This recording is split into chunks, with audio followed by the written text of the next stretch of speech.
mano negra clandestina, peruano clandestino, africano clandestino, marijuana. Ces dernières années, la répression syndicale s'amplifie chez les fonctionnaires territoriaux, d'où la mise en place de notre fédération de lutte annuellement sur cette thématique. L'an dernier, nous étions à Agde, cette année, Saint-Martin et Amneville, où en ce moment, comme nous, ils manifestent leur soutien à nos camarades licenciés. Nous pourrions allonger la liste des mairies du Gard et au-delà où les droits et les libertés ne sont pas respectés. Parfois juste le fait de faire intervenir le syndicat, les représailles commencent. Je pense à cet ASEM qui, lors d'une demande d'autorisation d'accompagner la classe en classe verte, la réponse du maire fut non et comme explication, désolé madame, vous avez demandé l'aide du syndicat. Et les exemples seraient longs. Aujourd'hui, nous sommes réunis pour dire non, cela suffit, stop, ici ou ailleurs. Nous, fonctionnaires, nous avons des devoirs et nous avons des droits. S'attaquer aux représentants syndicaux, c'est s'en prendre à tous les salariés et aux services publics. Je voudrais revenir d'ailleurs sur le courage de nos collègues de travail présents à cette manifestation et certains en grève. Car il n'est pas toujours simple et facile d'avoir cet acte de soutien, surtout quand il y a des atteintes aux libertés et de réelles pressions au sein de la collectivité. Merci à eux. Je souligne que le fait de la mise à mal des libertés, c'est s'en prendre aux valeurs de la République.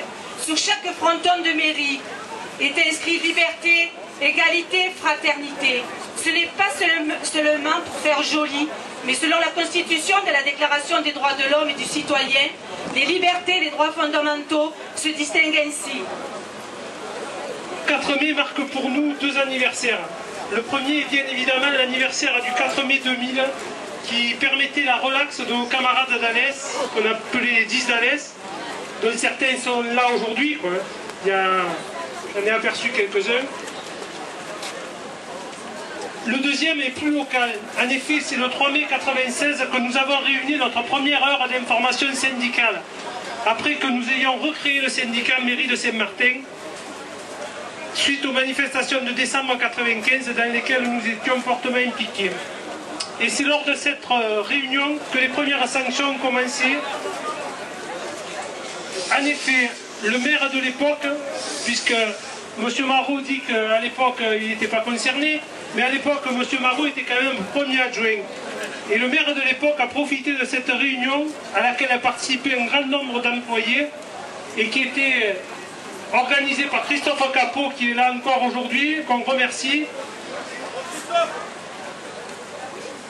à laquelle a participé un grand nombre d'employés pour distribuer généreusement 4 blâmes.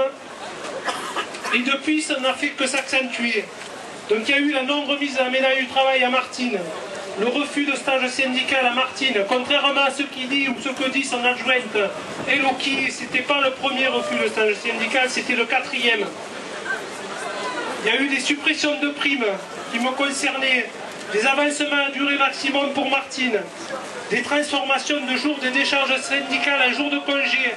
Et d'ailleurs, je passe au tribunal administratif le 20 mai concernant ce dossier. Mais tout cela, comme le dit le maire, n'a rien à voir avec la répression syndicale. Monsieur le maire, monsieur Marot, c'est un peu monsieur Jourdain. Monsieur Jourdain faisait de la prose sans le savoir, lui c'est pareil, il fait de la répression syndicale sans s'en apercevoir.